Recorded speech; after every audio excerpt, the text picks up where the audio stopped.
Hello, everybody. Welcome to Artist Corner. Today I'm joined by a special guest, ClascyJitto. And if you're not familiar with their work, they composed for Pizza Tower. And they also have their own game that's coming out eventually called Kipidon. Is that how you pronounce it? Kipidon. Kipidon. Yeah, And yeah, they make a lot of great music, and I'm really excited to talk to you today. Thanks for joining me. no problem. So, what's the story behind how you got to be on the Pizza Tower team? Is there anything you do differently if you were brought onto it now? I was definitely brought on when I was like way like younger. It was pretty much just like circumstance, really. I would just so happen to be in the Discord, and I also just so happened to be like making some remixes because that's a thing I do with songs I like. And then Pig was like, "Hey, do you want to come on?" And I was like, "Sure." And then that's how I got on. Were you friends with any of the people on the team before you joined? Um, I I can't remember not like any like real past, but I might have like made friends with Sauce before I was technically on the team, but I was still like in the server. I can't remember the chronological order Hmm. of the things, but yeah. And when you said you did a lot of remixes, were there any games in particular that you think, or soundtracks that you remixed that you think helped you get on the Pizza Tower team? Involved the remixes that they heard was remixes of the like Pizza Tower songs that were like already like out at the time. Oh, wow. And were there any valuable resources that you've used to learn how to make your music, whether it's well known or more obscure? Mostly just YouTube, really. That's pretty much like all most of my knowledge comes from is just looking up like tutorials and stuff on YouTube and then just learning it while doing it. That's pretty much the extent of my knowledge. I heard that from another interview that I think you only took a music theory class in school. Yeah, but that was like last year. That was like after most of the songs were like already done. Do you think that it it's better to self-teach yourself, or does it just depend on the person? Um, I would say that depends on the person, but I don't know. I think I yeah, I would say it depends on the person. 'Cause but like specifically for me, it's like I don't know. I only retain like very like specific things in classes. It's hard for me to get like a whole like wider view Hmm. unless I'm like learning it myself in a way. Do you think that you're someone who learns from trial and error too? Yeah, very much so. I think oftentimes it's a little tricky with school because I don't know. I feel like if you're someone who learns that way and you're in that setting, it might be a little bit different because you're moving so quickly from one thing to the next. Mm. Because because like for like schooling, you're basically like being given like words and instructions, and like it's very hard for me to like translate that into like what to actually do.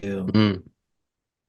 And so I only really figure things out like once I like do it enough times. Are there any exercises you've done that help you instead? Maybe you hear a piece of information and you find yourself only regurgitating that. Has there been any times where you've practiced actually trying to understand the information instead of just regurgitating it to somebody? Um, for me, it's like the opposite. I have no idea how to explain the things I know. I only know how to like do them. That's fine. That's a great skill, I think. It's better than just regurgitating. Are there any specific sample CDs that you find yourself gravitating towards when you make music? I mean the classic like skip Norman Cook skip to my loops that it just has really good drums in there.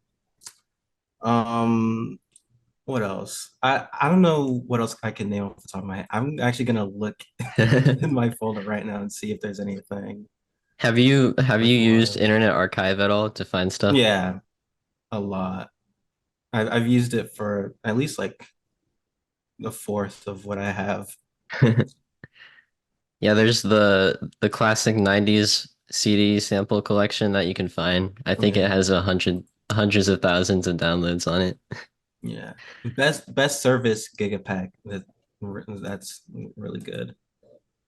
That yeah, I think that's a classic. That one has all the pads and stuff, right? Yeah, it has like a bunch of pads and like drum loops and other stuff. Nice. When you sample stuff, how do you make sure that what you're sampling is not gonna get you in trouble? I really don't. I just try. The thing is, I sample to the music and I listen to, and like a lot of the music I listen to is like I won't say that all of it is like obscure, but it's like the things where like maybe like the record label just like stopped or like I don't know. This just so happens to be a lot, but there is just like a lot of things where like I think about like this is I'm gonna get a like a cease and desist one day, but it never happens. I just try to not sample something like too obvious, and then that's it. Nintendo. Yeah, Yeah, I think I think some of that falls under fair use too, right? If you change it so much that it's not noticeable anymore. yeah, I think so, and I've done my fair share of that also. So, since you mentioned a lot about sampling music that you listen to, what musicians do you listen to now? And do you think that your music tastes have changed since you started making music? I think um what listening to music has done for my music taste is more just made me like branch out and understand the things that I already liked.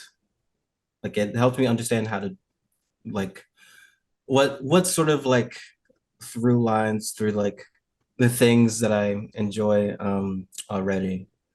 Um for musicians that I like right now currently, well, just before this interview, I was listening to 1-800 Pain because they just like dropped a new song, I think.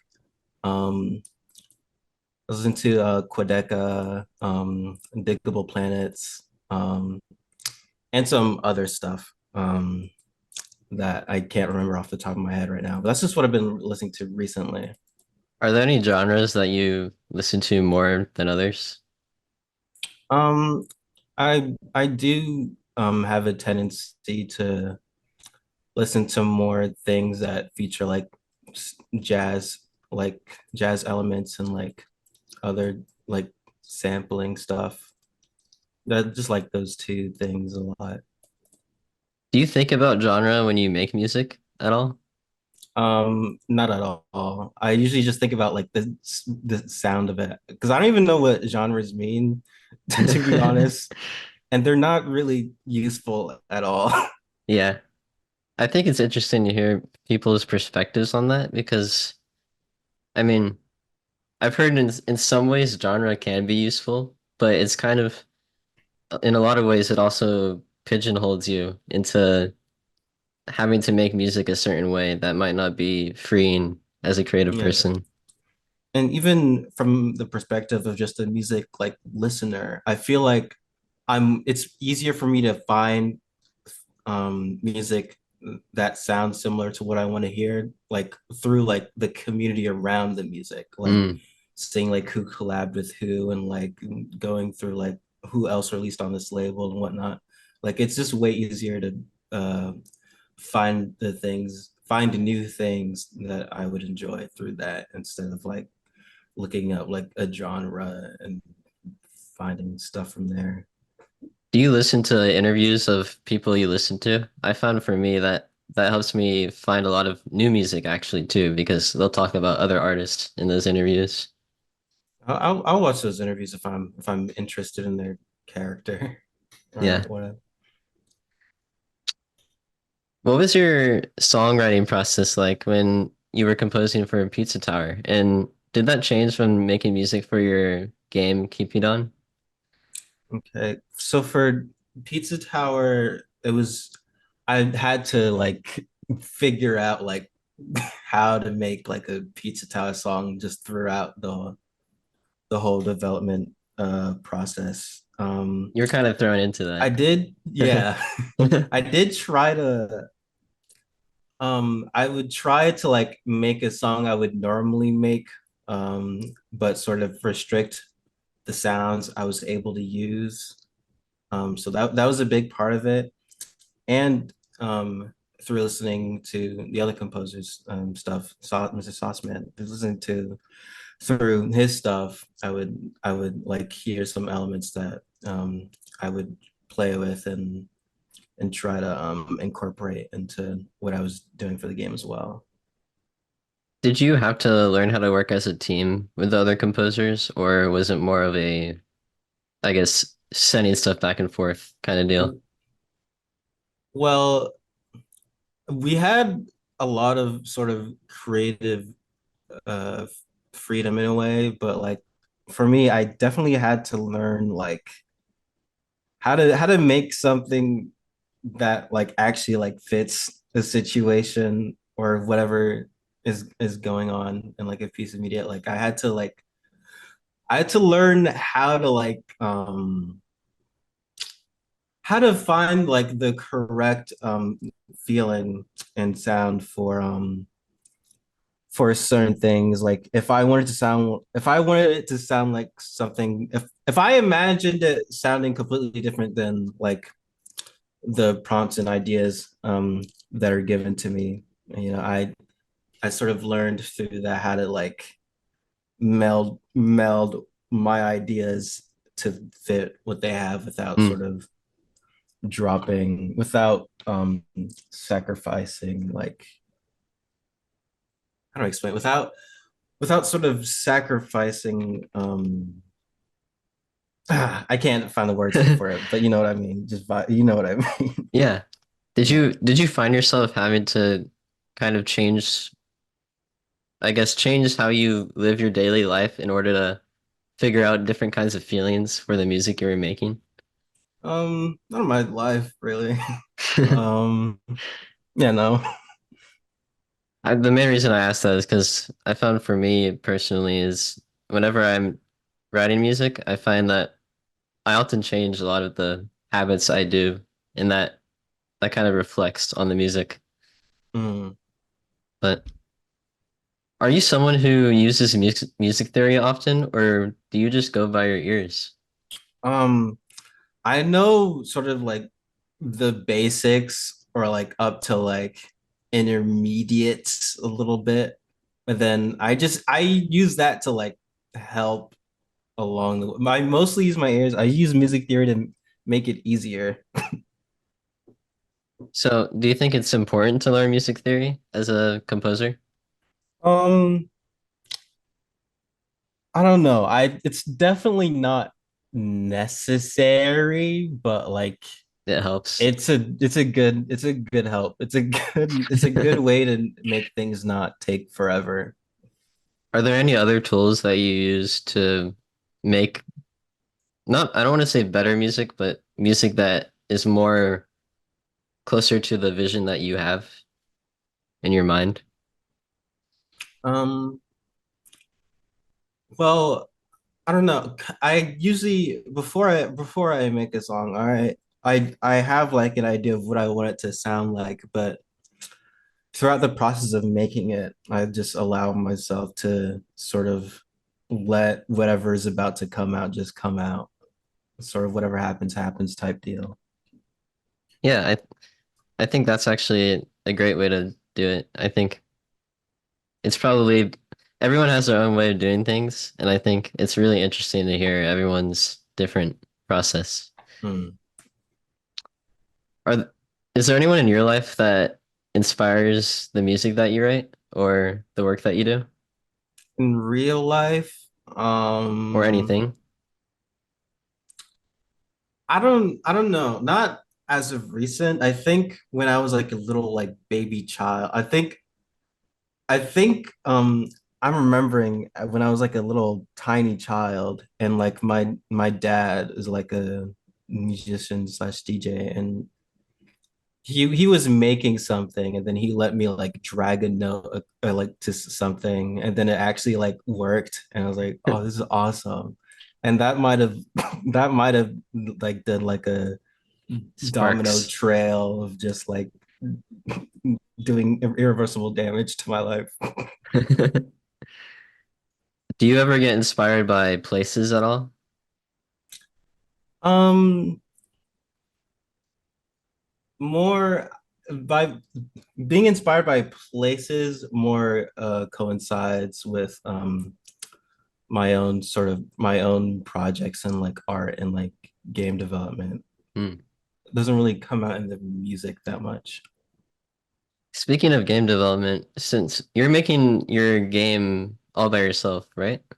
Yeah, I'm getting like help in terms of like getting other people to like make some songs and having other people to, like play test it. But in terms of like actually making it, it's just me. How different has your process been for making a game compared to working on someone else's game? I definitely because I started Kipidon after Pizza Tower came out, I sort of like I had an idea of like how to like be like consistent at something, how to like what things to prioritize and what not to. Um, and I would say like my sort of I think my process of like development and all that does sort of reflect, what I saw and experienced through the making of Pizza Tower. It was like sort of like free. It was I won't say I don't know. It was definitely a more sort of Freeing experience? I don't know the word. I think it's like it's more like sort of like free in the way it's made. Like it's being made without like setting too much Mm. constraint, and then just letting things happen. If it's cool, it's cool. So not having too many expectations on it. I guess. Well, it's yeah, yeah. That's sort of the way I make.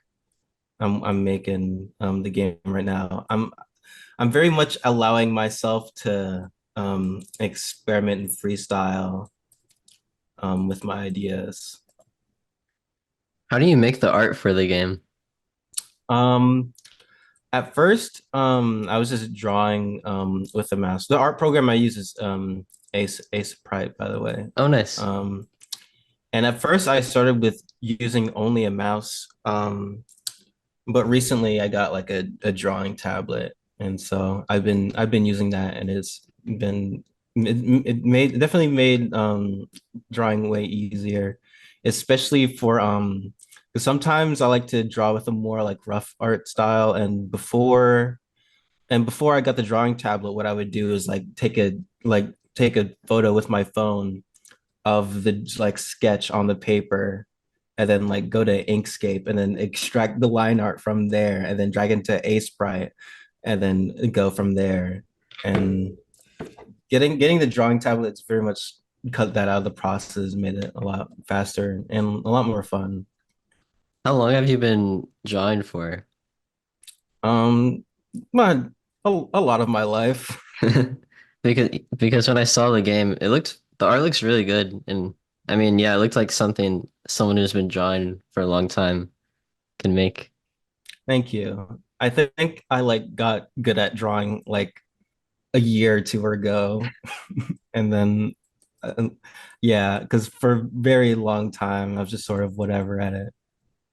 What does the name of your game mean, if you don't mind explaining it? Um, it's, I think I came up with the game name by like Google translating the word Cupid into like a I don't remember which language. I think it was Haitian Creole or something. I just translated the word Cupid into that, and it came out as Kipidon. I was like, that's catchy. I like it, Nice. and so that's that's what the name means. That kind of stuff's awesome to me when something cool like that comes up just kind of by coincidence, you know?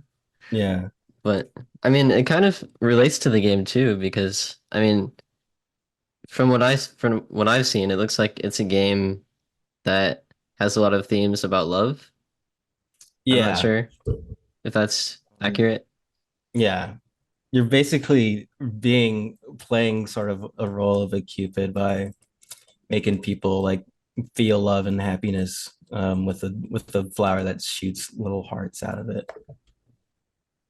Are there any plans for the game to come out in the next few years? Or I'm hoping for it to come out in February of 2025 and hopefully have it released on Valentine's Day because I think that would be that'd be cool. awesome. Nice. I'm really looking forward to it. Yeah, I think it's like about halfway done, which is pretty good. Are there any games that have inspired that game?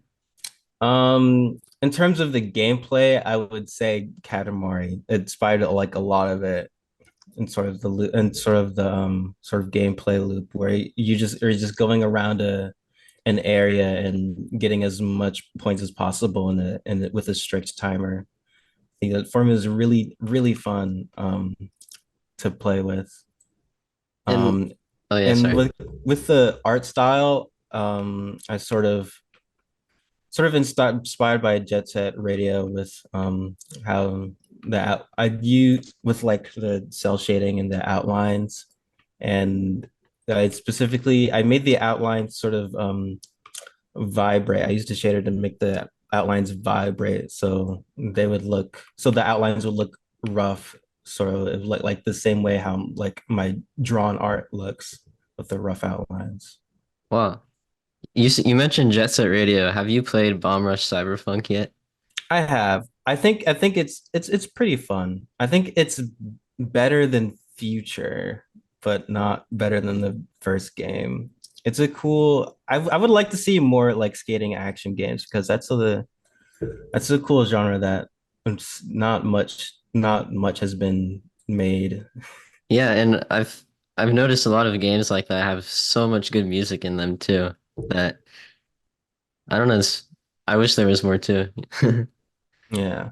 Have you ever played there's another game kind of like that. I can't remember the name. I think it's in that same vein. It's a skating game and it was released years back. Oh. I can't remember. I remember playing one that was called Butterflies. That one's pretty good. I like like how the controls work in that one. It's Have really fun. have you ever played Skate 3? I haven't. I have not. That's fair. It's an older game, but it's really good. I think you should. Yeah, I've been trying to find more like actions or like skating games to play for another game idea I have for the far future. It's not a serious game per se, but it's a lot of fun. Yeah. I've seen it definitely. How often do you design your own sounds compared to sampling? Um I feel like ever since starting Kipidon, I've started doing more sort of sound design. I still I would say like sampling is like 50 or 40% of it, and then sound design is like 60 or 50 or something. Like sort of 50-50. Are there any sound design tricks that you think are important to know for other composers and musicians? Um, I don't know. I'm better at advice. I think the way I do things is the way I do things is very like not good for giving good advice. Well, what is I good advice? I don't know. I feel like if I were to give advice, it'd have to be like something that could be like applicable in a like to a lot of people instead of Mm. just like my sort of process of sort of freestyling it in a way. Well, I guess instead of any advice, I guess I'm just curious about how you do things instead. Um, I would say whenever I'm doing anything like sort of experimental with like synths and stuff, I do a lot of sort of randomization um with certain parameters just to make things sound extra weird and crazy. Um and with sampling in particular, I like to sample and when I'm like stretching it, I like to use the resample option instead of like stretching it and like keeping like the pitch and whatever. I just like to let the pitch do its thing while I stretch it because it usually comes out cooler that way. And you're an FL too. I, Yeah. I saw a clip actually. You sampled Kevin McLeod, I think. And I Yeah. saw you post a clip of that, which by the way, I've interviewed him previously. Oh, that's Mhm. cool. Yeah, I mean, how do you when you sample a song like that, by the way, how do you take something from a song and I'm trying to think of the word. I guess let's say there's an instrument you want to get out of the song. How do you make it its own instrument from everything else? That's a good question because sometimes I feel like a lot of the times I usually try other than like just like putting it in key with the rest of the songs, I usually like let it just like be with like very minimal EQ. Like I try to let the little details of the song be able to like appear in their own way. Sometimes you get some really cool like happy accidents with that. Do you limit how many effects you let yourself use for anything? Not at all. I The only limits are the limit my computer can handle, and that's it. But usually, most of the time, I don't need that many. But if I want to do something crazy, I'll do it. Yeah, I think from what I'm understanding is you like to just go with the flow and go more off of Yeah, feeling. very much so. How do you come up with your chord progressions for your songs? Um, a lot of I would say a lot of them just include a major seventh of some sort, and this is very cool chord. I like it. Um, I would say sometimes like find the chord progression just by messing around like on my guitar sometimes, and it sounds nice. I've been doing that more with the Kipidon soundtrack. I've been using more guitar, and it's been fun to like learn how to like actually like play at least decently. Do you ever learn other songs and take the progressions from those into your own? I've done that a couple times. Yeah. I think that's actually a pretty common thing to do. I've, I mean, chord progressions themselves aren't copyrighted, Yeah. but I think it's also just cool to learn other songs too, not just to do that. Yeah. And it lets you like learn like another like sort of tool or thing you can do when you're just making something without thinking about it. Yeah, I think it's really interesting. If there is a game that's already out and has a soundtrack for it, if you could go back in time to compose for that game, what game would you pick? It can be any game. That's a good question. I don't know. I'm not sure. I think it'd be cool to I think it'd be cool to try to do some sort of Katamari game, but I don't know. In my head, I already just like the way things are.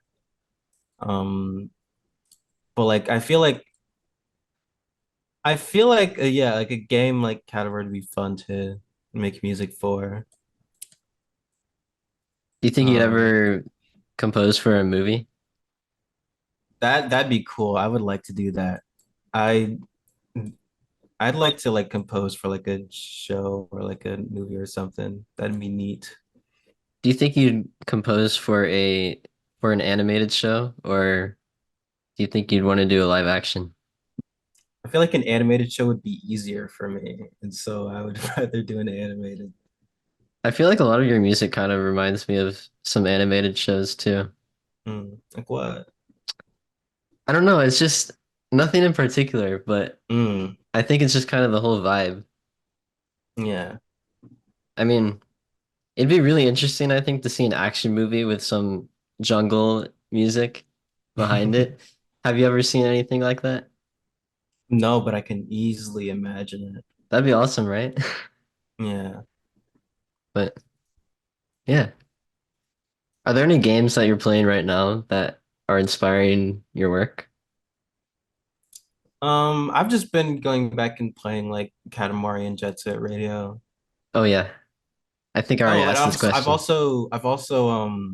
I've also been playing Deltarune Oh nice. because I've never actually like played it like when it came out, and so I beat chapter two like last night. What'd you think of it? It's pretty good. I really like it. I like um I just like the way like Toby Fox like approaches like creating games in general. It's really cool.